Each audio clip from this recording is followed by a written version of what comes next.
Assalamualaikum warahmatullahi wabarakatuh. Selamat sore. Kami dari kelompok 4 kelas D ingin mempresentasikan hasil diskusi kami tentang latihan 3 soal yang diberikan. Sebelum kami membahas soal berikut, izinkan kami memperkenalkan diri. Nama saya Anindita Lintang Apsari dengan NIM akhir 221. Saya Dina Oktavia dengan NIM akhir 200. Saya Alexandra Nindya dengan NIM akhir 226. Dan saya Aurelia Salsabila Alamsyah dengan NIM akhir 112. Oke, jadi langsung aja ke soal pertama di P16.1. Jadi, seperti yang terlihat pada soal, bahwa di awal tahun, Martino AG itu memiliki data awal share capital ordinary sebesar 3 juta, share premium ordinary sebesar 600.000, dan retained earning sebesar 570.000. Nah, during the current year, the following transaction occurred. Yang pertama itu ada right issue. Jadi kita diminta membuat jurnal dari ke-6 transaksi. Yang pertama itu right issue. Jadi ada 100.000 right issue, 100.000 dibagi 10 sama dengan 10.000. Tapi ada 5.000 rights were exercise. Jadi ada 5.000 yang tidak diterbitkan. Jadi total yang diterbitkan 9.500. Harga tebusnya itu 32 per share dan harga pasar itu 34 per share. Jadi jurnalnya itu boleh digeser ke jurnalnya.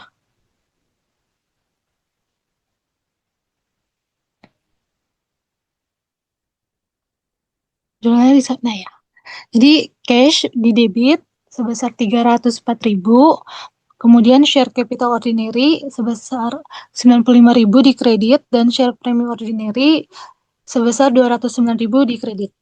Oke, balik lagi ke pembahasannya. Nah, kemudian ada transaksi kedua, bonds with detachable warrants. Jadi perusahaan itu menjual obligasi dengan warrants yang dapat dilepas. Nah, total bond saya itu 200.000, tapi dijualnya itu 104, jadi 200.000 dikali 104%, yaitu 208.000. Nah, terus total yang diterima itu 208.000 dan nilai wajar obligasi tanpa warrant-nya itu sebesar 192.000. Dan value of warrant-nya itu selisih dari 208.000 dikurang 192.000 sama dengan 16.000.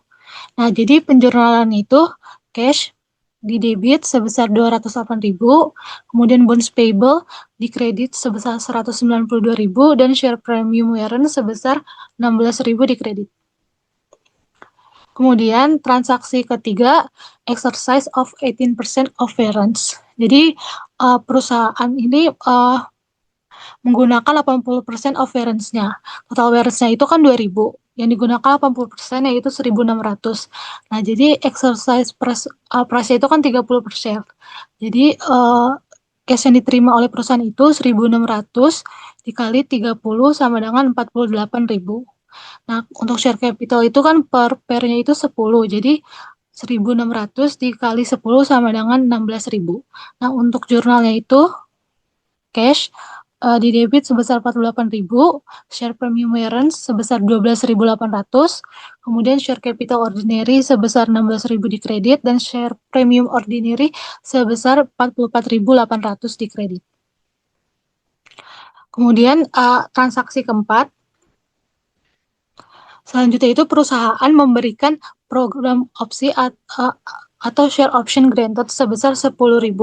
Nah, fair value per optionnya itu 10. Jadi total compensation-nya itu 10.000 dikali 10 sama dengan 100.000. Nah, jadi untuk jurnal itu compensation expense pada share premium share options sebesar 100.000.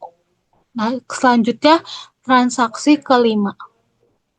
Transaksi kelima, exercise of 19,000 options. Jadi sebanyak 9.000 dari 10.000 opsi digunakan. Exercise per price itu 30 per share. Jadi cash yang diterima oleh perusahaan itu 9.000 dikali 30 sama dengan 270.000. Kan para itu 10 per share. Share capitalnya jadi 9.000 dikali 10 sama dengan 90.000. Kemudian share capital ordinary-nya 90.000 dan share premium ordinary-nya 270.000. Jadi untuk jurnalnya itu cash didebit sebesar 270.000, share option sebesar 90.000, terus share capital ordinary dikredit 90.000 dan share premium ordinary dikredit sebesar 270.000. Nah, selanjutnya untuk transaksi yang terakhir ada 1.000 option yang nggak dipakai, jadi kadaluarsa atau expired. Nah, itu sebesar 1.000 karena harganya itu kan 10 per share, jadi 1.000 dikali 10, 10.000. Nah, untuk penjurnalannya itu share premium, share option pada share premium expired option sebesar 10.000. Nah, kemudian diminta statement of financial position, equity section at year end.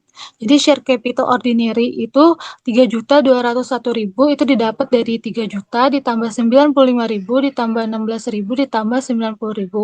Kemudian share premium ordinary-nya 1.123.800 itu didapat dari 600.000 ditambah 209.000 ditambah 44.800 dan ditambah 270.000. Share premium warsa itu 3.200 didapat dari 16.000 dikurang 12.800. Kalau expired share warsa itu 10.000 kayak yang udah kita hitung tadi, dan retain earning-nya ada di soal yaitu 750.000. Jadi total shareholders equity itu 5.088.000. Nah, itu aja, sekian pembahasan untuk nomor P16.1. Selanjutnya akan dijelaskan oleh Dita. Terima kasih. Oke, terima kasih Nindi atas penjelasannya terkait soal nomor 1. Di sini saya akan melanjutkan ke soal nomor 2, yaitu terkait Vinjerland Pharmatic Industry. Jadi di sini didapat data awal di tahun tersebut, ada share capital ordinary, share premium ordinary, sampai return earning. Kemudian, maaf,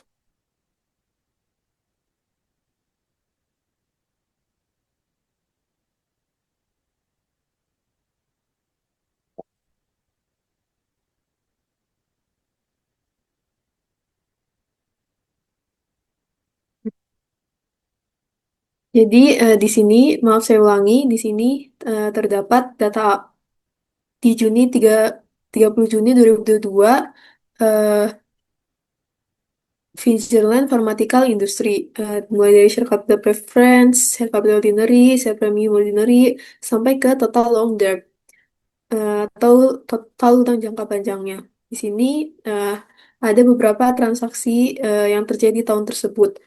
Yang pertama itu opsi diberikan pada tanggal 1 Juli 2021 untuk membeli 200.000 lembar saham seharga 15 euro per share. Meskipun tidak ada opsi yang dieksekusi pada 2022, harga rata-rata per saham biasa pada selama tahun 2022 yaitu 20 euro per lembar. Kemudian yang kedua, setiap obligasi diterbitkan pada nilai nominal. Obligasi akan dikonversi menjadi saham biasa dengan jumlah 50 lembar per 1.000 obligasi. Kemudian konversi ini dapat dilaksanakan setelah 5 tahun dan obligasi tersebut diterbitkan pada 2020. Bunga atas komponen liabilitas obligasi konversi yang dibayarkan untuk untuk tahun fiskal yang berakhir pada 30 Juni 2022 itu sebesar 150.000 euro. Kemudian yang ketiga, tidak ada saham preference diterbitkan pada tahun 2020. Yang keempat, tidak ada dividen preference yang tertunggak, namun dividen preference tidak diumumkan pada tahun fiskal 2022. Yang kelima, 1 juta saham biasa beredar untuk seluruh tahun fiskal 2022. Yang keenam, net income untuk fiskal 2022 sebesar 1.500.000 euro dan tarif pajak penghasilan rata-ratanya 40%. Di sini kita diminta untuk menghitung dua EPS, yaitu basic earning per share dan dilute earning per share.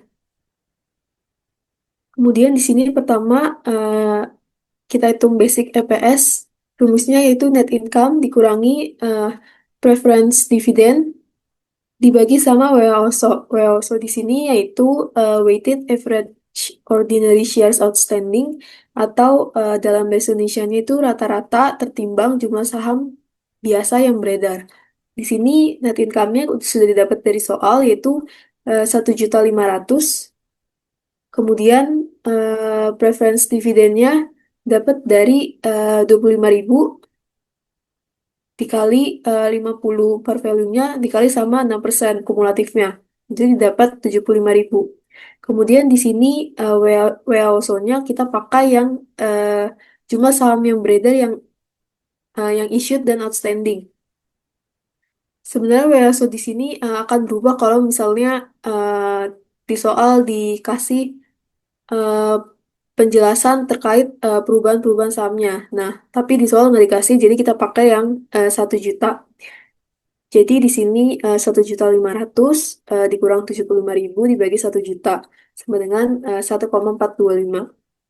Kemudian yang kedua terkait dilute EPS.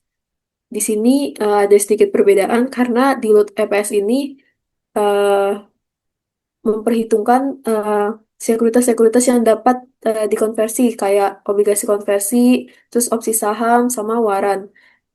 Untuk dilute EPS ini rumusnya beda, sedikit berbeda dari basic EPS. Jadi di sini rumusnya net income dikurangi preference dividends tambah dilutive adjustment dibagi sama WAOSO tambah incremental shares.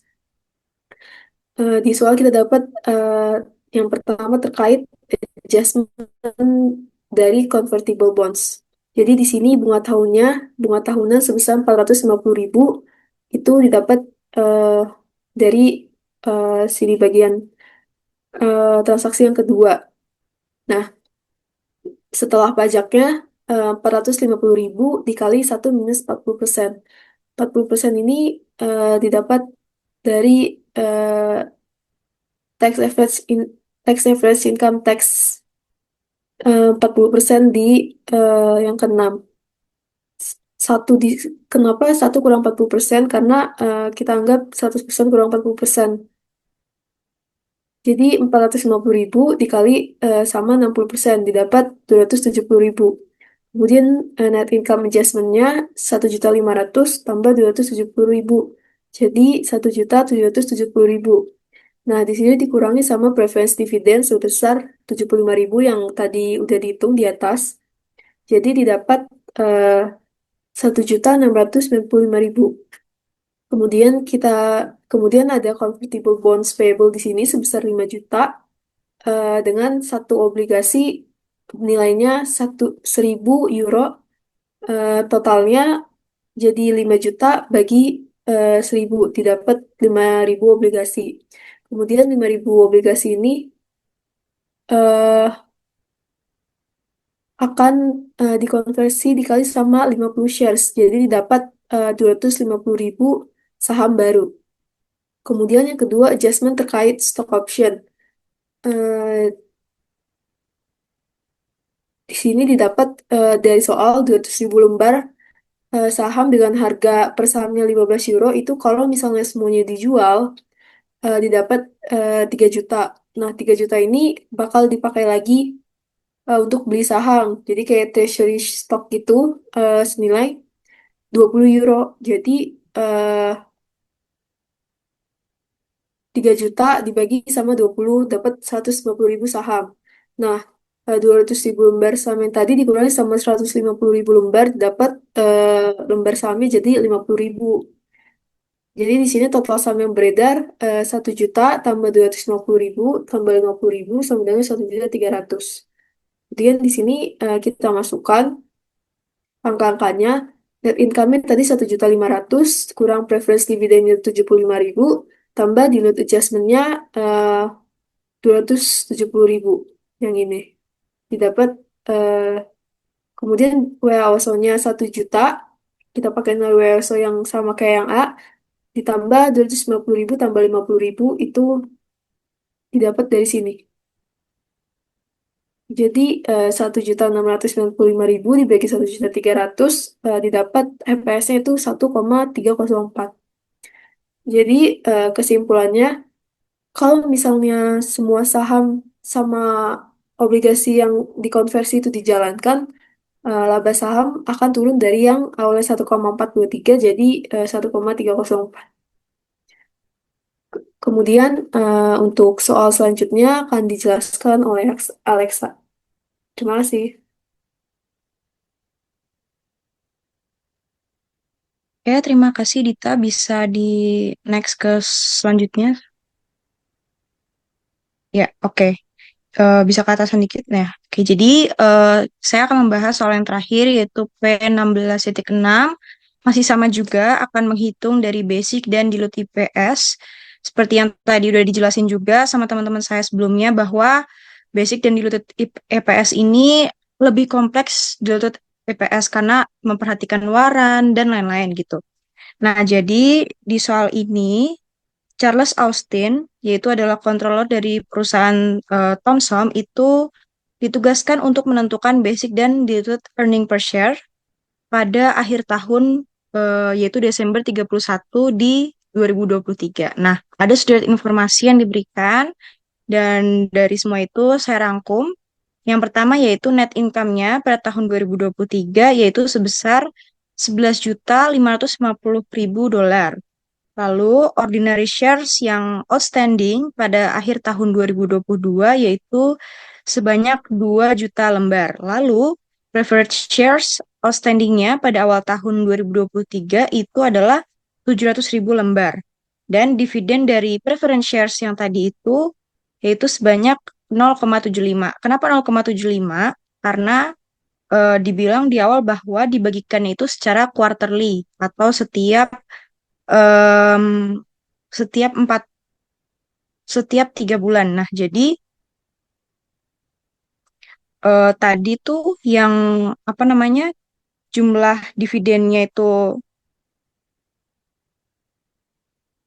$3 per share itu harus dibagi dengan 4. 3 dibagi 4 sama dengan 0,75 dolar gitu. Lalu ada perubahan-perubahan dari ordinary shares pada tahun 2023. Yang pertama yaitu pada 1 Januari perusahaan menerbitkan 5% ordinary shares dividen. Nah, ini tuh berbeda dengan pembagian dividen biasa karena bentuknya bukan langsung uang tapi dibagikan berupa lembar saham baru gitu ke para pemegang saham. Bisa digeser ke kanan dikit? Ya. Lalu pada tanggal 1 April terjadi konversi 400.000 preference shares. Oke, cukup. Terjadi konversi 400.000 preference shares menjadi ordinary shares. Lalu 1 Juli, ordinary shares diberlakukan share split 2-for-1. Jadi ini maksudnya itu saham yang ada lembarnya itu dikali lipatkan menjadi 2 gitu. Misalkan tadinya 2.500.000 lembar, jadinya 5 juta lembar gitu. Lalu pada tanggal 1 Agustus, perusahaan menerbitkan kembali 300.000 ordinary shares dan pada 1 November, perusahaan buyback treasury shares lagi itu 24.000 lembar. Selanjutnya, pada soal ini kita diminta untuk menentukan jumlah saham yang digunakan untuk menghitung gitu basic EPS dan diluted EPS gitu. Jadi hanya jumlah sahamnya aja gitu untuk A dan B. Oke, bisa ke bawahan?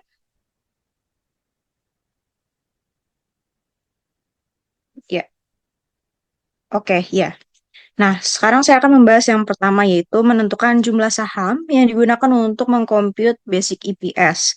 Jadi kita udah tahu ya ada sederet perubahan dari lembar sahamnya ini. Jadi yang pertama itu pada awal Januari itu jumlahnya 2.100.000 lembar didapat dari beginning balance dan em, penerbitan ordinary shares dividen 100.000 jadinya 2.100.000. Lalu pada April tanggal 1 terjadi konversi saham 400.000 ke ordinary shares. Jadinya bertambah lagi nih ordinary shares-nya gitu. Menjadi 2.500.000 lembar. Lalu pada 1 Juli terjadi split 2-for-1. Jadi split 2 for 1 ini tuh dikali lipatkan, jadinya 2.500.000 ini jadi 5 juta lembar.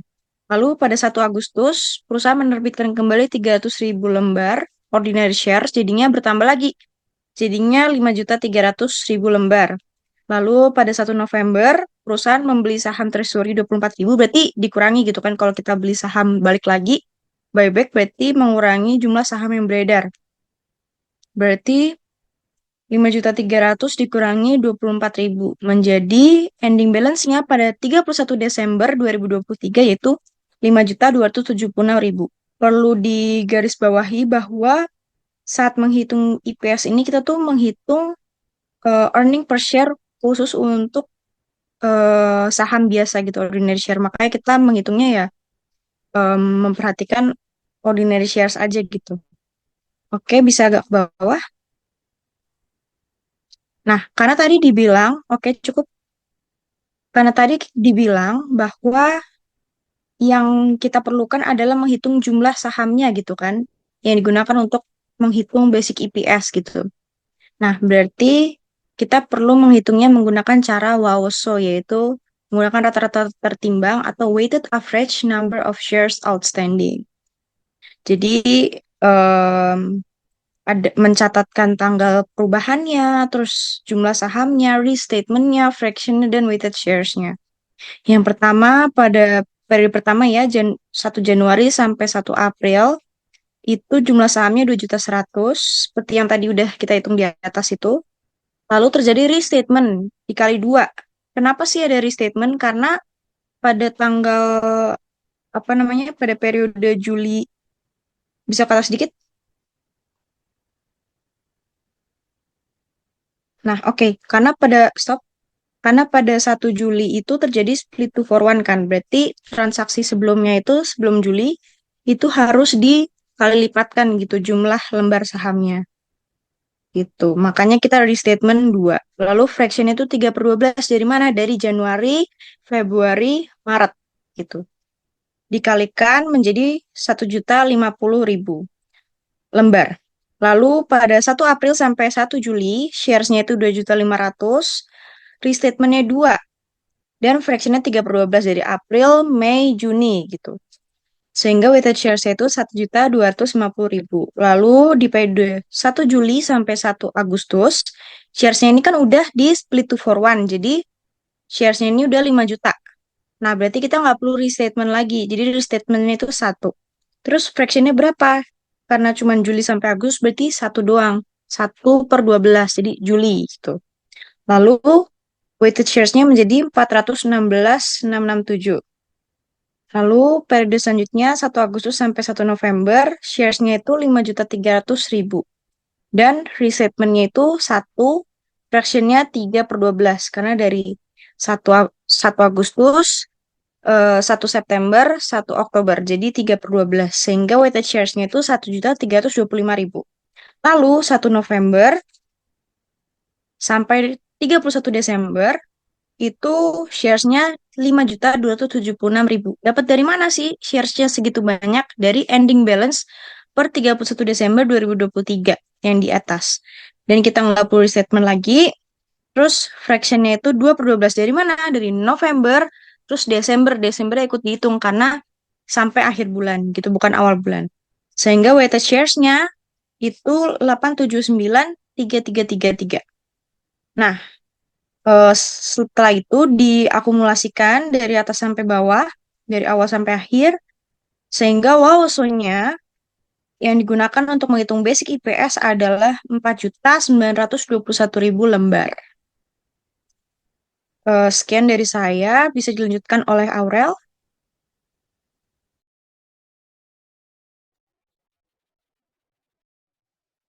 Baik, terima kasih Alexandra atas penjelasannya. Saya izin melanjutkan untuk bagian B dan C. Nah, untuk bagian B ini kan kita disuruh determine the number of shares used to compute diluted earnings per share for the year ended December 31, 2023. Nah, untuk mencari diluted shares-nya ini, kita harus pakai preference shares-nya itu dulu. Nah, di sini kan di soal ini kan dijelaskan juga nih di keterangan soalnya yang nomor 3. Boleh digeser ke soalnya dulu. Oke, itu yang nomor 3 kan ada disebutkan bahwa a total of 700.000 shares of an authorized 1.200.000 shares of convertible preference shares have been issued on July 1, 2022. Nah, jadi kan preference shares awalnya itu kan 700.000, kita dapat dari situ.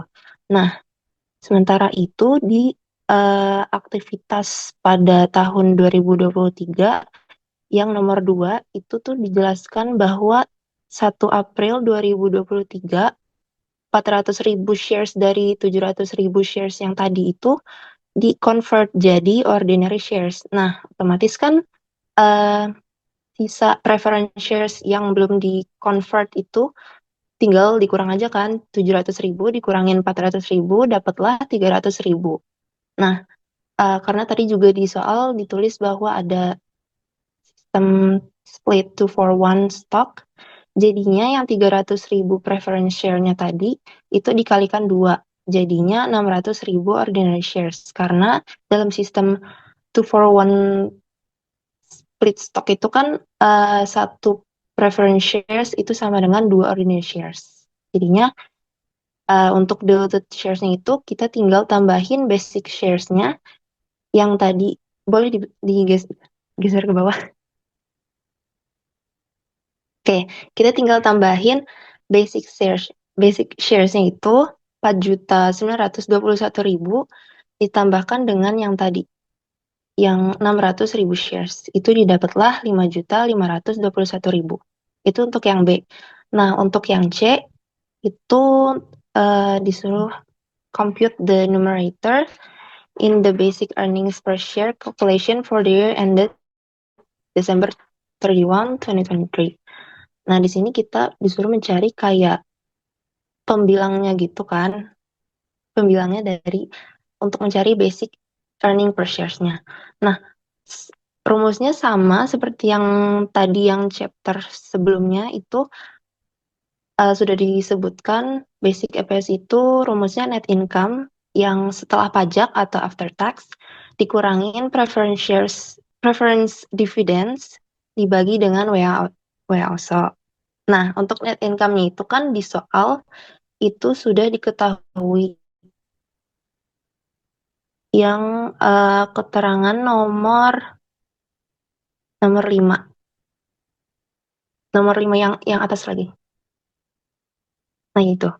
Nah, di situ kan sudah disebutkan bahwa the after tax net income for the year ended December 31, 2023 was $11.550.000.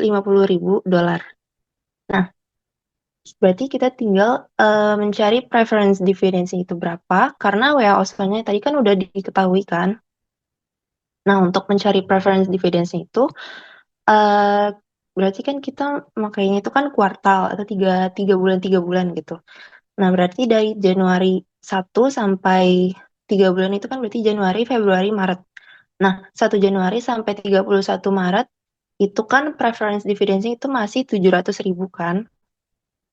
Dikalikan dengan $3 dikalikan dengan $3 dibagi 4 karena itu kuartal kan. Nah, atau $3 dibagi 4 itu kan sama dengan 0,75. Jadi tinggal 700.000 dikalikan 0,75. Nanti didapatlah $525.000. Nah, untuk bulan April sampai Juni itu kan yang tadi di soalnya itu di 1 April 2023 itu kan 400.000-nya udah di-convert ya. Nah, jadi tinggal sisanya 300.000. Itulah kenapa di sini 300.000 dikalikan 0,75. Nanti dapatlah $225.000. Nah, itu sama sampai 31 Desember 2023. Itu $225.000. Nanti tinggal dijumlahin, dapatlah total preference dividends-nya itu $1.200.000. Nah, balik lagi ke rumus basic earning per shares-nya, yaitu net income dikurangin preference dividends dibagi WAOSO. Net income after tax-nya itu 11.550.000, preference dividends-nya itu 1.200.000, jadi tinggal dikurangin yaitu 10.350.000 dolar. Nah, nanti kita bagi sama WAOSO-nya yaitu 4.921.000, baru dapatlah earning per shares-nya itu 2,10 dolar. Oke, sekian dari saya dan sekian dari kelompok kami. Kurang lebihnya mohon maaf. Wassalamualaikum warahmatullahi wabarakatuh. Terima kasih.